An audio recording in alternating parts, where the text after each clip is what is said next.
നമസ്കാരം. ക്ലിയർ കട്ടിലേക്ക് സ്വാഗതം. തെരഞ്ഞെടുത്ത വാർത്തകൾ അവയുടെ സമഗ്രതയിൽ വിലയിരുത്തലുകൾക്കായി ന്യൂസ് 18 കേരള എഡിറ്റർ രാജീവ് ദേവരാജും ചേരുന്നു. ഇടതു പാർട്ടികളുടെ സ്ഥാനാർത്ഥികൾ വെയിലുകൊണ്ട് വാടിയിട്ടും കോൺഗ്രസ് സ്ഥാനാർത്ഥികൾ കരട് പട്ടികയിലും കോൺഗ്രസ് സ്ക്രീനിംഗ് കമ്മിറ്റിയിലുമായി കുരുങ്ങിക്കിടക്കുകയാണ്. പുതിയ KPC പ്രസിഡന്റ് ആവേശം കൊണ്ട് പറഞ്ഞതനുസരിച്ചാണെങ്കിൽ കോൺഗ്രസ് പട്ടിക ഇതിനകം ഒരു മാസമെങ്കിലും വൈകിക്കഴിഞ്ഞു. നാളെയെങ്കിലും തയ്യാറാകുമോ കോൺഗ്രസ് സ്ഥാനാർത്ഥികൾ? കേരളത്തിൽ അങ്ങോളം ഇങ്ങോളം ചൂരികൾ കോൺഗ്രസ് സ്ഥാനാർത്ഥിയുടെ പേര് കാത്തുകിടപ്പാണ്. മുൻപും കോൺഗ്രസ് പട്ടിക വൈകുന്നത് പതിവാണെങ്കിലും ട്രോളുകളുടെ അപഹാരകാലത്ത് വഴിയിൽ തങ്ങിയ സ്ഥാനാർത്ഥി പട്ടിക കോൺഗ്രസിനുണ്ടാക്കിയ ക്ഷീണം ചെറുതല്ല. മുല്ലപ്പള്ളി രാമചന്ദ്രൻ KPCC പ്രസിഡന്റായ ശേഷം നടക്കുന്ന ആദ്യ വലിയ തെരഞ്ഞെടുപ്പാണിത്. ഇക്കാര്യങ്ങളിൽ മുൻകാല പരിചയമില്ലാത്തതുകൊണ്ടായിരിക്കാം കോൺഗ്രസ് സ്ഥാനാർത്ഥി പട്ടിക നേരത്തെ ഇറക്കുമെന്ന് പ്രഖ്യാപിക്കുകയും ചെയ്തു. സ്ഥാനാർത്ഥി പറഞ്ഞ ചർച്ച വളരെ പെട്ടെന്ന് ഞങ്ങൾക്ക് പൂർത്തിയാക്കേണ്ടതായിട്ടുണ്ട്. നേരത്തെ പറഞ്ഞ പോലെ തന്നെ 25 മുൻപായിട്ട് 20-നും 25-നും മുമ്പ് സ്ഥാനാർത്ഥി പൂർത്തിയാക്കാൻ സാധിക്കുമെന്ന പ്രത്യാശയാണ് ഞങ്ങൾ. അതിനനുസരിച്ചാണ് കാര്യങ്ങൾ നീക്കുന്നത്. KPCC അധ്യക്ഷൻ പറഞ്ഞ ദിവസം കഴിഞ്ഞ് ഏതാണ്ട് മാസം ഒന്നാകുന്നു. നേതാക്കൾ പലതവണ ഡൽഹിക്ക് പോയി വന്നു.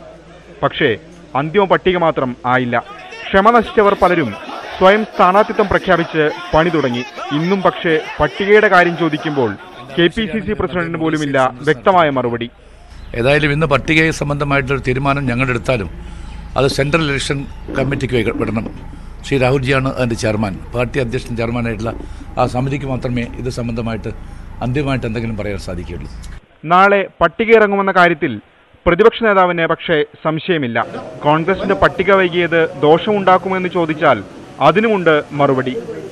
ഇതേ സംബന്ധിച്ച് ഇതുവരെ കോൺഗ്രസ് ഞങ്ങൾ ഔദ്യോഗികമായി ഒരു തരത്തിലും തീരുമാനമെടുത്തിട്ടില്ല. നാളെ എന്തായാലും സ്ഥാനാർത്ഥി പ്രഖ്യാപനം ഉണ്ടാകും, ഒരു സംശയമുണ്ടാകും. വൻ വിജയം UDF നേടാൻ പോവുകയാണ്. കോൺഗ്രസ് നേതാക്കൾ രാഹുൽ ഗാന്ധിയുടെ വരവും കാത്ത് ഡൽഹിയിൽ കാത്തിരിപ്പാണ്. സ്ഥാനാർത്ഥികളാകാൻ സാധ്യതയുള്ളവരുടെയും അല്ലാത്തവരുടെയുമായി വലിയ പട വേറെയും രാജ്യതലസ്ഥാനത്ത് തന്നെ ക്യാമ്പ് ചെയ്യുന്നുണ്ട്. പട്ടിക വരുന്നതോടെ ഇതിൽ ചുരുക്കം ചിലർ മാത്രം സന്തോഷിക്കും. ബാക്കിയുള്ളവർ നാട്ടിലേക്ക് നിരാശരായി മടങ്ങും.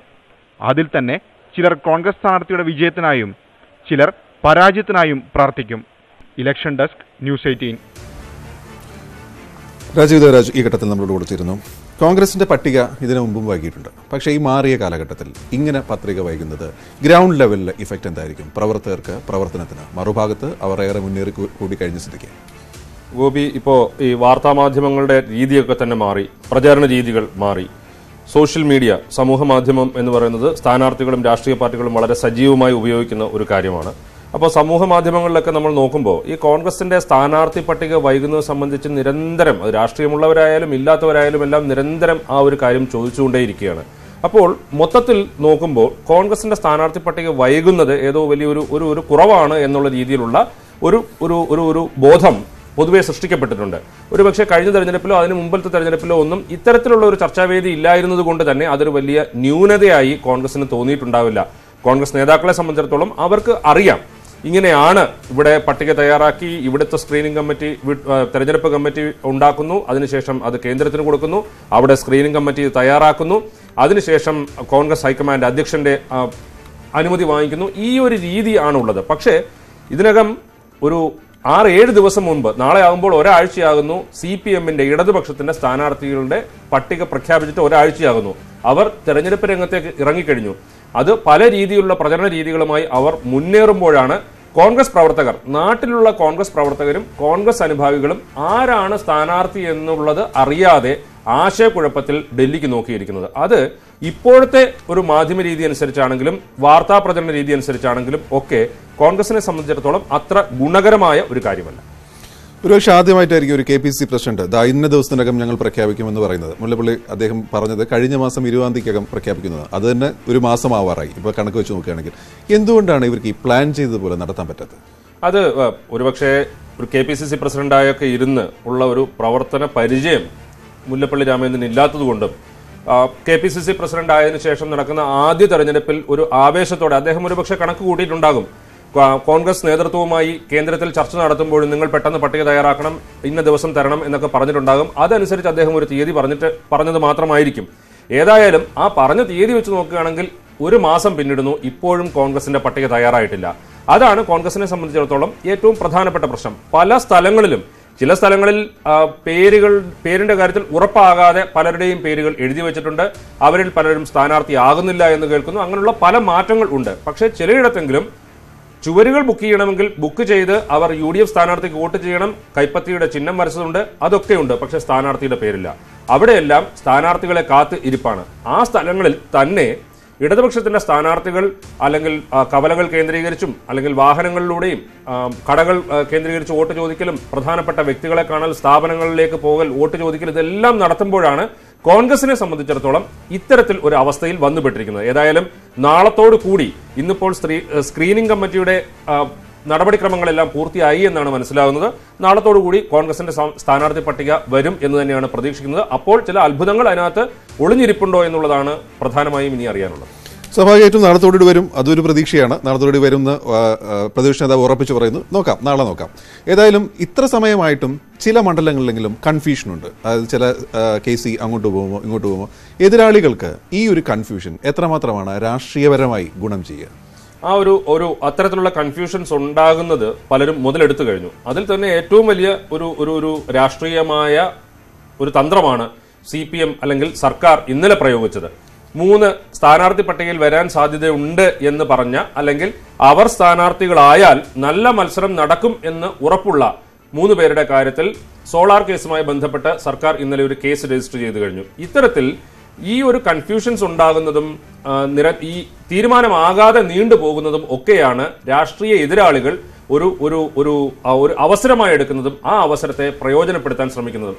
അത്തരത്തിലുള്ള പ്രയോജനപ്പെടുത്തലുകൾ അടക്കം കോൺഗ്രസിന് നിലവിലെ ഘട്ടത്തിൽ അതൊരു ദോഷമായി ഭവിച്ചിട്ടുണ്ട്. നേരത്തെ നരേന്ദ്രമോദിക്കെതിരായി, പ്രധാനമന്ത്രിക്കെതിരായുള്ള ഒരു വികാരം എന്ന രീതിയിൽ കേരളത്തിലെ ആളുകൾ, അത് പ്രത്യേകിച്ചും ന്യൂനപക്ഷങ്ങൾക്ക് വലിയ ഒരു നിർണായക സ്വാധീനം ഉള്ള സ്ഥലത്ത് അത്തരത്തിൽ കോൺഗ്രസിന് അനുകൂലമായിട്ട് വലിയൊരു വിധി വരും എന്നൊക്കെയുള്ള രീതിയിലുള്ള കണക്കുകൂട്ടലുകൾ ഉണ്ടായിരുന്നു. ഇന്നും പ്രതിപക്ഷ നേതാവ് പറഞ്ഞപ്പോൾ അദ്ദേഹം ആത്മവിശ്വാസം പ്രകടിപ്പിക്കുന്ന ഒരു കാര്യമുണ്ട്. പലപ്പോഴും അഭിപ്രായ സർവേകൾ എതിരായി വരുമ്പോൾ ഇതൊന്നും വിശ്വസിക്കുന്നില്ല എന്ന് പറയാറുണ്ട്, എല്ലാ രാഷ്ട്രീയ പാർട്ടികളും പറയാറുണ്ട്. പക്ഷെ ഇന്ന് അദ്ദേഹം ആത്മവിശ്വാസം പ്രകടിപ്പിക്കുന്നത് ഇതുവരെ പുറത്തു വന്ന അഭിപ്രായ ഫലങ്ങളിലെല്ലാം കോൺഗ്രസിന് മുൻതൂക്കം എന്നാണ് പറയുന്നത് എന്നുള്ളതാണ്. കോൺഗ്രസ് പട്ടിക വൈകുന്നതിനെ കുറിച്ച് ചോദിക്കുമ്പോൾ പോലും പ്രതിപക്ഷ നേതാവ് പറയുന്നത്. പക്ഷേ അത്തരത്തിലുള്ള മുൻതൂക്കം മുൻപ് എപ്പോഴോ അഭിപ്രായം തേടിയപ്പോഴുണ്ടായതായിരിക്കാം.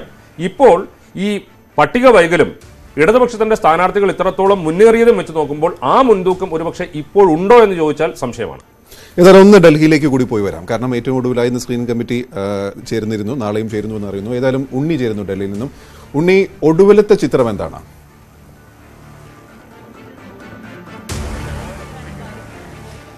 ഗോപി, അതായത് ഇന്നിപ്പോൾ 2 മണിക്കൂർ നീണ്ടുനിന്ന സ്ക്രീനിംഗ് കമ്മിറ്റി യോഗം അവസാനിച്ചു. അനൗപചാരിക ചർച്ചകൾ മുകുൾ വാസ്നിക്കുമായി മുല്ലപ്പള്ളി രാമചന്ദ്രൻ ഇപ്പോൾ നടത്തിക്കൊണ്ടിരിക്കുകയാണ്. ഇപ്പോഴും ചില മണ്ഡലങ്ങളിൽ ഒരു പേരിൽ മാത്രമായി എത്താൻ കോൺഗ്രസിന് കഴിഞ്ഞിട്ടില്ല എന്നത് തന്നെയാണ് കോൺഗ്രസ് നേരിടുന്ന വലിയ പ്രതിസന്ധി.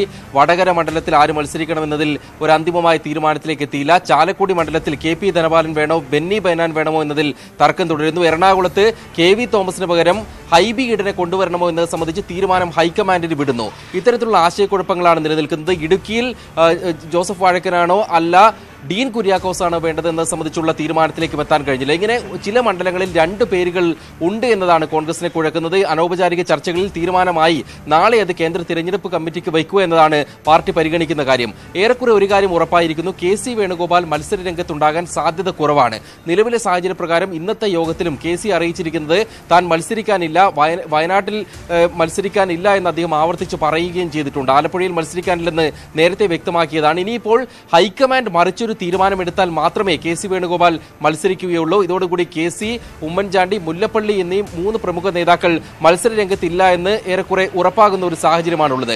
മറ്റ് സിറ്റിംഗ് MPമാർ KV തോമസ് ഒഴികെയുള്ളവർ തുടരുമെന്ന കാര്യമാണ് ഇപ്പോൾ വ്യക്തമാകുന്നത്. അങ്ങനെയെങ്കിൽ നാളെ സ്ഥാനാർത്ഥി പട്ടിക ഈ മാറ്റങ്ങളോടുകൂടി അവസാനവട്ട ഒഴിവാക്കലോടുകൂടി തീരുമാനമായി കഴിഞ്ഞാൽ പ്രഖ്യാപിക്കാൻ കഴിയുമെന്നത് തന്നെയാണ് കോൺഗ്രസ് നേതൃത്വത്തിന്റെ ആത്മവിശ്വാസം. നാളെ സ്ഥാനാർത്ഥികളെ പ്രഖ്യാപിക്കുമെന്ന് പ്രതിപക്ഷ നേതാക്കം ഉറപ്പിച്ചു പറയുമ്പോഴും ഇന്ന് രാത്രി ഈ സമയത്തും അവിടെ കൺഫ്യൂഷനാണ് എന്നർത്ഥം. ഏതായാലും ആ ഒരു കൺഫ്യൂഷനിൽ നിന്നും ഇന്നത്തെ ചർച്ചാ വിവാദങ്ങളിലേക്ക് വരാം. മുസ്ലിം ലീഗ് നേതാക്കളും SDPI നേതൃത്വവുമായി കൂടിക്കാഴ്ച നടന്നില്ലെന്ന് ഇനിയിപ്പോൾ ആരും പറയില്ല. പക്ഷേ എന്തിനു വേണ്ടിയായിരുന്നു ഇത്തരത്തിൽ വാർത്തയാകേണ്ടത്, ആരുടെ താല്പര്യമായിരുന്നു എന്നൊക്കെ മാത്രമേ ഇനി അറിയാനുള്ളൂ. ഏതായാലും SDPIക്കാർക്ക് അഭിമാനിക്കാം. ഇത്രയും നാൾ വിമർശിച്ച് നടന്നവർ തെരഞ്ഞെടുപ്പ് കാലത്ത് അന്വേഷിച്ചു വന്നല്ലോ എന്ന കാര്യത്തിൽ. SDPI നേതാക്കളുമായി മുസ്ലിം ലീഗ് നേതാക്കൾ കൂടിക്കാഴ്ച നടത്തിയോ? ആദ്യം ഇത് നിഷേധിച്ച ലീഗ് നേതാക്കൾക്ക് പിന്നീട് ഇത് സമ്മതിക്കേണ്ടി വന്നു. ഞങ്ങൾ അങ്ങനത്തെ ഡീറ്റെയിൽ ഡിസ്കഷനിലേക്ക് അത്തരം കാര്യങ്ങളിലേക്കൊന്നും ഞങ്ങൾ പോയിട്ടില്ല. ഞങ്ങൾ വർത്തമാനം പറഞ്ഞിരുന്നു. സുതാര്യമായ രീതിയിൽ ഒരു ഗസ്റ്റ് ഹൗസിൻ്റെ വരാന്തിയിൽ, എനിക്ക് തോന്നുന്നു വരാന്തിയിലാണ് ഇരുന്നത്.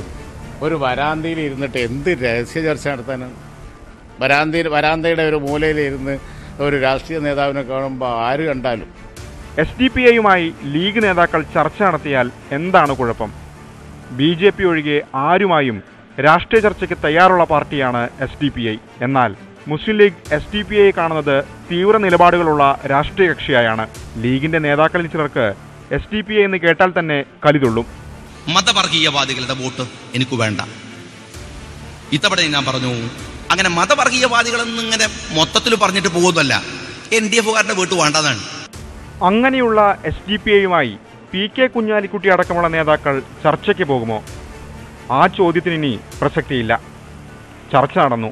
അതിൽ PK കുഞ്ഞാലിക്കുട്ടിയും ET മുഹമ്മദ് ബഷീറും ഉണ്ടായിരുന്നു. ഞാനാകെ ഗസ്റ്റ് ഹൗസിൽ എത്ര സമയം ഉണ്ടായി നോക്ക്. 10 മിനിറ്റ് തികയില്ല, 5-6 മിനിറ്റ്. ഞാൻ 10 മിനിറ്റ് തികയില്ല. ശരിയാണ്. CCTV ദൃശ്യങ്ങളനുസരിച്ച് PK കുഞ്ഞാലിക്കുട്ടി കഷ്ടിച്ച് 7-8 മിനിറ്റ് മാത്രമേ അവിടെ ഉണ്ടായിരുന്നുള്ളൂ. കൂടുതൽ സമയം ചെലവഴിച്ചത് ഏതാണ്ട് 1 മണിക്കൂറോളം ET മുഹമ്മദ് ബഷീറാണ്. അല്ല, അതല്ല, രാഷ്ട്രീയം ചർച്ച ചെയ്ത് ചോദിച്ചു കഴിഞ്ഞിട്ടുണ്ടെങ്കിൽ മനുഷ്യൻ നമ്മൾ കാണുമ്പോൾ എന്താ പറയുക, അത് എനിക്കറിയില്ല, അത് അവരോട് ചോദിക്കേണ്ട കാര്യം. ഏതായാലും ശരി, അവരെ കാൻഡിഡേറ്റ് അവിടെ ഉണ്ട്. യാതൊരു വിധത്തിലുള്ള രാഷ്ട്രീയ സഖ്യങ്ങളും മുസ്ലിം ലീഗ് കാലം വരെ SDPI ഇത് ചെയ്തിട്ടില്ല. ET മുഹമ്മദ് ബഷീർ സംസാരിച്ചത് എന്താണെന്ന് അറിയില്ലെന്ന് പറഞ്ഞൊഴിയുമ്പോഴും കുഞ്ഞാലിക്കുട്ടി പറഞ്ഞ ഒരു കാര്യത്തിലാണ് ഈ കൂടിക്കാഴ്ചയുടെ പ്രാധാന്യം. ET കഴിഞ്ഞ പ്രാവശ്യം കഷ്ടിച്ച് ജയിച്ച മണ്ഡലത്തിൽ ഇത്തവണയും SDPIക്ക് സ്ഥാനാർത്ഥിയുണ്ട്. കഴിഞ്ഞ തവണ ET മുഹമ്മദ് ബഷീറിന്റെ ഭൂരിപക്ഷം വെറും 20,410. SDPI പിടിച്ചത് 26,640. വോട്ടുകൾ ഭിന്നിച്ചു പോകാതെ നോക്കാൻ ET മുഹമ്മദ് ബഷീർ ശ്രമിച്ചാലും കുറച്ചധികം സമയമെടുത്ത് SDPI നേതാക്കളെ കണ്ടാലും എങ്ങനെ തെറ്റു പറയാനാകും? നേതാക്കന്മാർ കൊണ്ടോട്ടിയിൽ എത്തിയപ്പോൾ യാദൃശ്യമായി ഉണ്ടായിട്ടുള്ള സംഗതിയാണ്. വളരെ മുൻകൂട്ടി ആസൂത്രണം ചെയ്ത ഒന്നല്ല. മറ്റൊന്ന് ഇനി മുൻകൂട്ടി ആസൂത്രണം ചെയ്ത് കണ്ടാൽ പോലും അതൊരു മഹാപാപവുമല്ല. PK കുഞ്ഞാലിക്കുട്ടി മത്സരിക്കുന്ന മലപ്പുറത്ത് 2014 SDPIക്ക് സ്ഥാനാർത്ഥി ഉണ്ടായിരുന്നു. എന്നാൽ PK കുഞ്ഞാലിക്കുട്ടി മത്സരിച്ച ഉപതെരഞ്ഞെടുപ്പിൽ SDPIയോ വെൽഫെയർ പാർട്ടിയോ മത്സരിച്ചില്ല. ഇത്തവണയും പൊന്നാനിയിൽ സ്ഥാനാർത്ഥിയെ പ്രഖ്യാപിച്ച SDPI ഇതുവരെ മലപ്പുറം മണ്ഡലത്തിൽ സ്ഥാനാർത്ഥിയെ പ്രഖ്യാപിച്ചിട്ടില്ല. ചർച്ചയ്ക്ക് തെരഞ്ഞെടുത്ത സ്ഥലമോ എടുത്ത സമയവുമല്ല പ്രശ്നം. ചർച്ചയ്ക്ക് പിന്നിലെ താൽപ്പര്യമാണ്. അതാരും തുറന്നു പറഞ്ഞില്ലെങ്കിലും ഇപ്പോൾ പകൽ പോലെ വ്യക്തമാണ്.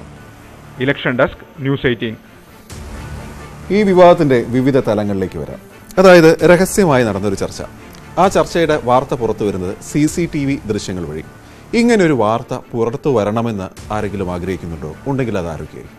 ഇതിനകത്ത് പലർക്കും താല്പര്യമുണ്ടാകാം. ഒന്ന്, SDPIക്ക് തന്നെ ഇതിനകത്ത് താല്പര്യമുണ്ടാകാം. കാരണം SDPI തൊട്ടുകൂടാത്ത ഒരു രാഷ്ട്രീയ പാർട്ടി എന്നുള്ള രീതിയിൽ പലരും കാണുന്നുണ്ട്. അതിൽ SDPIക്ക് അല്ലെങ്കിൽ പോപ്പുലർ ഫ്രണ്ടിന്റെ രാഷ്ട്രീയ സംഘടനയായ SDPIക്ക് പൊതുവെ മുസ്ലിം സമുദായത്തിൽ അല്ലെങ്കിൽ ആ ഒരു സമുദായം കേന്ദ്രീകരിച്ച് പ്രവർത്തിക്കുന്ന ഒരു രാഷ്ട്രീയ സംഘടനയാണ് പോപ്പുലർ ഫ്രണ്ട് ഓഫ് ഇന്ത്യ.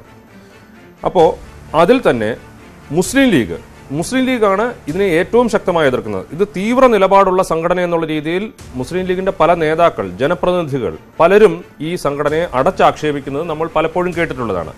ഇതേ ആക്ഷേപം മറ്റു പല രാഷ്ട്രീയ കക്ഷികൾക്കും SDPIയെ സംബന്ധിച്ചിടത്തോളം ഉണ്ട്.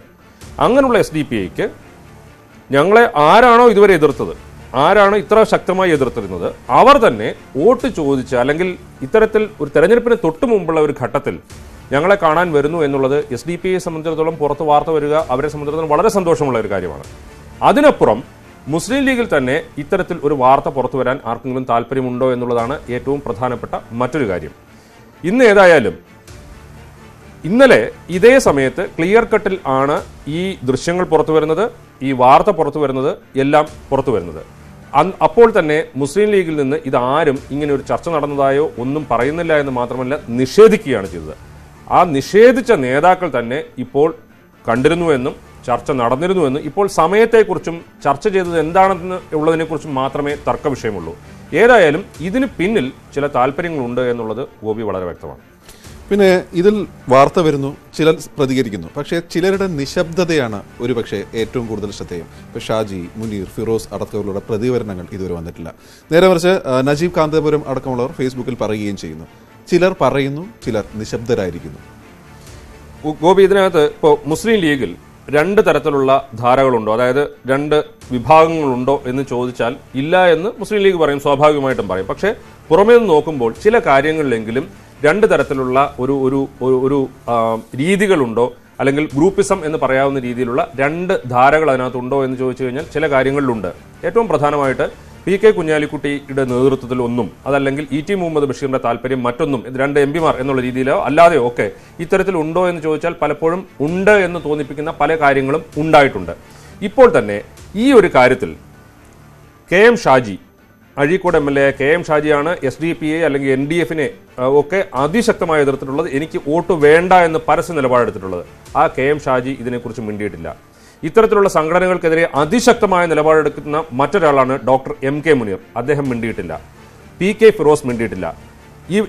ഈ MK മുനീർ ആണെങ്കിലും KM ഷാജിയൊക്കെ ആണെങ്കിലും PK കുഞ്ഞാലിക്കുട്ടിയുമായി അത്ര അടുപ്പം പുലർത്തുന്ന നേതാക്കളല്ല. എന്നാൽ ഇന്ന് ഇതിനെതിരെ ശക്തമായ ഫേസ്ബുക്ക് പോസ്റ്റുമായി രംഗത്ത് വന്ന നജീബ് കാന്തപുരം PK കുഞ്ഞാലിക്കുട്ടിയുമായി അടുപ്പം പുലർത്തുന്ന ഒരു നേതാവാണ്. എന്താണ് ഇതിനകത്തെ താല്പര്യങ്ങൾ എന്ന് കുറേയൊക്കെ വ്യക്തമാകുന്നതാണ് ചിലരുടെ നിശബ്ദതയും ചിലരുടെ പ്രതികരണങ്ങളും.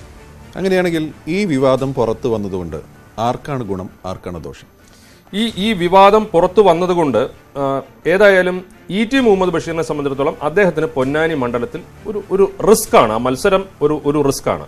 അത് മുസ്ലിം ലീഗ് അവകാശപ്പെടും, ഞങ്ങളെ സംബന്ധിച്ചിടത്തോളം ഒരു സംശയവുമില്ലാതെ ജയിക്കും എന്നൊക്കെ അവകാശപ്പെടാം. പക്ഷേ കഴിഞ്ഞ തവണത്തെ കണക്ക് അതല്ല സൂചിപ്പിക്കുന്നത്. പൊന്നാനി പോലൊരു മണ്ഡലത്തിൽ കഴിഞ്ഞ തവണ അദ്ദേഹം 25,410 വോട്ടുകൾക്കാണ് അദ്ദേഹത്തിന് അവിടെ ജയിക്കാൻ കഴിഞ്ഞത്.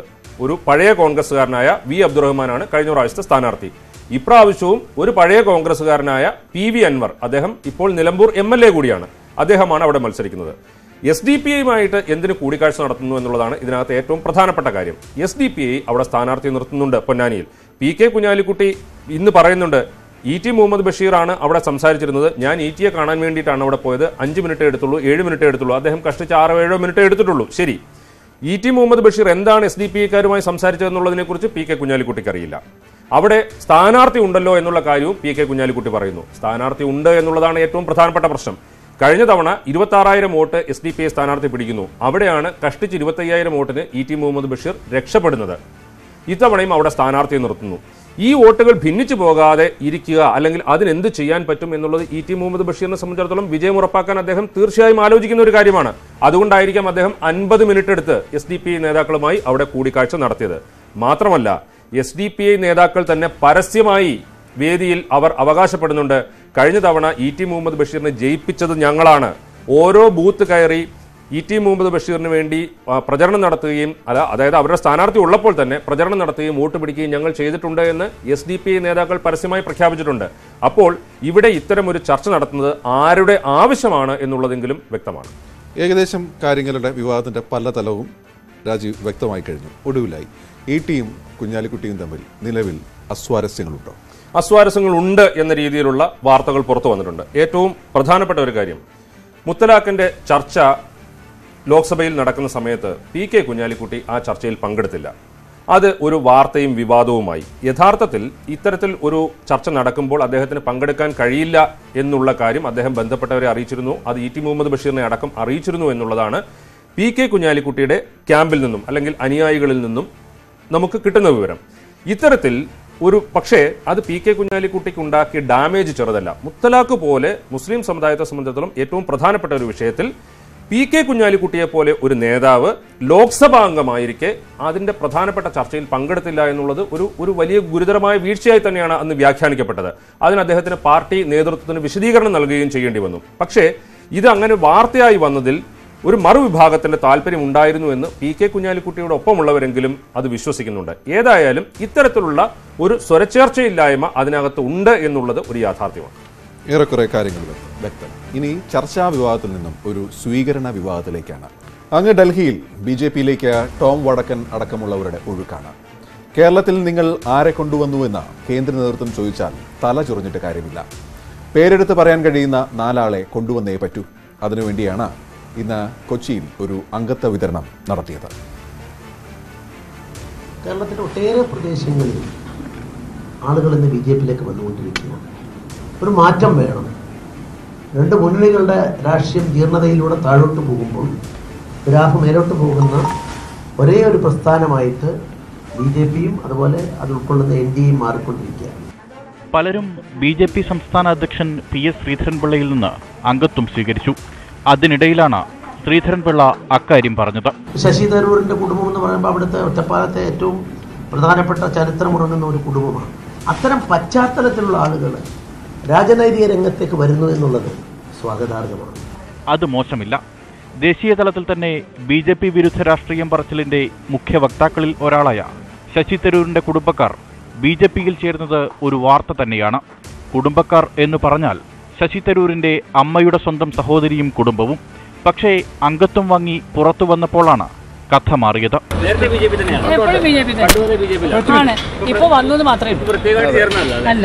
നേരത്തെ തന്നെ BJPക്കാരും നരേന്ദ്രമോദി ആരാധകരുമാണ് ശശി തരൂരിന്റെ ബന്ധുവും കുടുംബവും.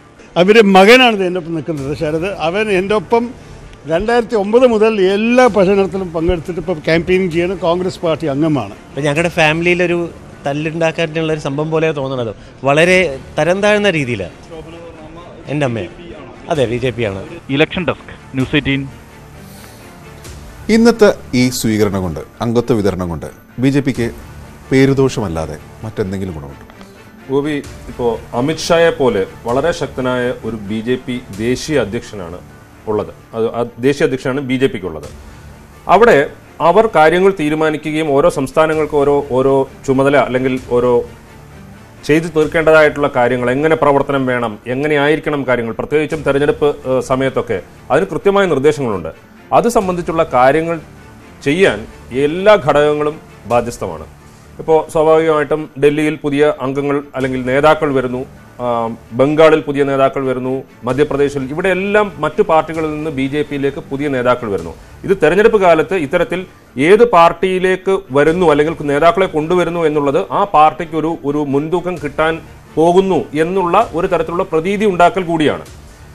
ആ ഒരു സന്ദർഭത്തിലാണ് കേരളത്തിലും ഇത്തരത്തിൽ നേതാക്കൾ. ഇതിനു മുൻപ് ഇന്ത്യ ഷൈനിങ് ക്യാമ്പയിൻ നടക്കുന്ന സമയത്ത് 2004 1999 BJP സർക്കാർ അധികാരത്തിൽ വന്നു, AB വാജ്പേയിയുടെ നേതൃത്വത്തിൽ. അത് 2004 തെരഞ്ഞെടുപ്പിൽ നേരിടുമ്പോൾ ഇന്ത്യ ഷൈനിങ് ക്യാമ്പയിനിങ് നടക്കുന്ന സമയത്ത് ഈ രീതിയിൽ അന്ന് കേരളത്തിൽ പല പ്രമുഖരായ വ്യക്തികളും മുൻ ഉദ്യോഗസ്ഥർ അടക്കം ഉള്ള പല പ്രമുഖരായ വ്യക്തികളും BJPയിൽ അംഗത്വം എടുത്തിരുന്നു. ഒരുപക്ഷെ അത്തരത്തിലൊരു ശ്രമമായിരിക്കാം ഇന്ന് കൊച്ചിയിൽ BJP നടത്തിയത്. പക്ഷേ അതിൽ BJP വളരെ ഒരു കൃത്യമായ രാഷ്ട്രീയമായ ഒരു അജണ്ടയോട് കൂടിയാണ് ശശി തരൂരിന്റെ ബന്ധുവിനെ അവിടെ കൊണ്ടുവന്ന് അംഗത്വം നൽകാൻ തീരുമാനിച്ചതും അക്കാര്യം സംസ്ഥാന അധ്യക്ഷൻ PS ശ്രീധരൻപിള്ള പറഞ്ഞതും. പക്ഷേ അവർ നേരത്തെ തന്നെ BJP അനുഭാവികളാണ്, BJPക്ക് വേണ്ടി വോട്ട് ചെയ്യുന്നവരാണ്, അവർ നരേന്ദ്രമോദി ആരാധകരാണ്. അങ്ങനെയുള്ള ആളുകളെയാണ് അവിടെ കൊണ്ടുവന്ന് അംഗത്വ വിതരണം നടത്തിയത്. ഇത് BJPയെ സംബന്ധിച്ചിടത്തോളം ശശി തരൂരിന്റെ പേരുപയോഗിക്കുക എന്നുള്ളത് ഒന്ന്, രണ്ടാമത്തത് ഇങ്ങനെ ഇവിടെ നടന്നു എന്ന് കാണിക്കാൻ വേണ്ടിയുള്ള ഒരു ചടങ്ങായി പോയി. അത് ഒരുപക്ഷെ ഗുണത്തേക്കാൾ ഏറെ ദോഷമായിരിക്കാം BJPക്ക് ഉണ്ടാക്കുന്നത്. തീർച്ചയായും. ജോസഫിലേക്ക് വന്നു കഴിഞ്ഞാൽ, മോഹിപ്പിച്ച് വഞ്ചിക്കുകയാണോ കോൺഗ്രസ് വീണ്ടും PJ ജോസഫിനെ? ഇടുക്കിയിലെ സ്വതന്ത്ര സ്ഥാനാർത്ഥി ടിക്കറ്റ് കാത്ത് PJ ജോസഫ് നാളെ വൈകുന്നേരം വരെ കാത്തിരിക്കും. അത് കഴിഞ്ഞാകാം സ്വന്തം തീരുമാനമെന്നാണ് PJ ജോസഫിന്റെ നിലപാട്. Kerala Congress working chairman Congress screening committee യോഗത്തിന്റെ തീർപ്പ് കാത്താണ് ഇപ്പോൾ ഇരിക്കുന്നത്.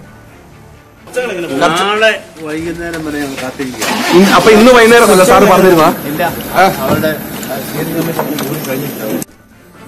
വളരെ ചുരുക്കി ഒരു ചോദ്യം കൂടി. ജോസഫിന് ഇപ്പോഴും പ്രതീക്ഷ കോൺഗ്രസിന്റെ ഏതെങ്കിലും ഭാഗത്തുനിന്ന് നൽകുന്നുണ്ടോ? ഉണ്ടെങ്കിൽ അത് യാഥാർത്ഥ്യമാണോ? PJ ജോസഫിന്റെ വാക്കുകളിൽ നിന്ന് വ്യക്തമാണ്. അദ്ദേഹം കേരള കോൺഗ്രസ് എമ്മിന്റെ വർക്കിംഗ് ചെയർമാനാണ്. പക്ഷെ അദ്ദേഹം കാത്തിരിക്കുന്നത് കോൺഗ്രസിന്റെ സ്ക്രീനിംഗ് കമ്മിറ്റി യോഗത്തിന്റെ ഫലത്തെയാണ്. അത് തന്നെയാണ് നമ്മൾ കൊടുത്ത വാർത്ത. അതായത് കോൺഗ്രസിന്റെ സ്വതന്ത്രനായിട്ട് മത്സരിക്കാൻ സാധ്യതയുണ്ടോ എന്നുള്ളതാണ് PJ ജോസഫ് ഇപ്പോഴും അന്വേഷിച്ചുകൊണ്ടിരിക്കുന്നത്. പക്ഷേ കോൺഗ്രസ് ഒരു നിലപാട് എടുത്തു കഴിഞ്ഞു എന്ന് ഇതിനകം ചില സൂചനകൾ കിട്ടുന്നുണ്ട്. കോൺഗ്രസ് പരമാവധി സീറ്റുകളിൽ മത്സരിക്കുക എന്നുള്ളത്. അതായത് അടുത്ത ഈ തെരഞ്ഞെടുപ്പ് ഫലം കഴിയുമ്പോൾ ഏറ്റവും വലിയ ഒറ്റകക്ഷിയായിരിക്കും, അല്ലെങ്കിൽ ഏറ്റവും കൂടുതൽ സീറ്റ് നേടുന്ന കക്ഷിയെ തന്നെയാണ് രാഷ്ട്രപതി വിളിക്കുന്നത്, തെരഞ്ഞെടുപ്പ് അല്ലെങ്കിൽ സർക്കാർ ഫോം ചെയ്യാൻ വേണ്ടി വിളിക്കുന്നത്.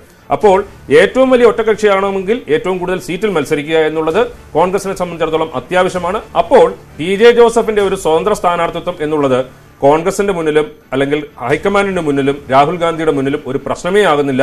ഇവിടെ നിന്ന് കേരളത്തിൽ നിന്നുള്ള നേതാക്കൾ പറഞ്ഞാലും അത് വേണ്ടത്ര രീതിയിൽ പരിഗണിക്കപ്പെടാനുള്ള സാധ്യതയില്ല എന്നുള്ളതാണ് ഇപ്പോൾ കോൺഗ്രസ് നേതാക്കളായ രമേശ് ചെന്നിത്തലയുടെയും അതല്ലെങ്കിൽ KPCC പ്രസിഡന്റ് മുല്ലപ്പള്ളി രാമചന്ദ്രന്റെയും വാക്കുകളിൽ നിന്ന് നമുക്ക് വ്യക്തമാകുന്നത്. PJ ജോസഫിനെ സംബന്ധിച്ചിടത്തോളം അധികം പ്രതീക്ഷ വേണ്ട, കിട്ടിയാൽ കിട്ടി. അപ്പോൾ ഇന്നത്തെ ക്ലിയർ കട്ട് ഇവിടെ പൂർണ്ണമാവുകയാണ്.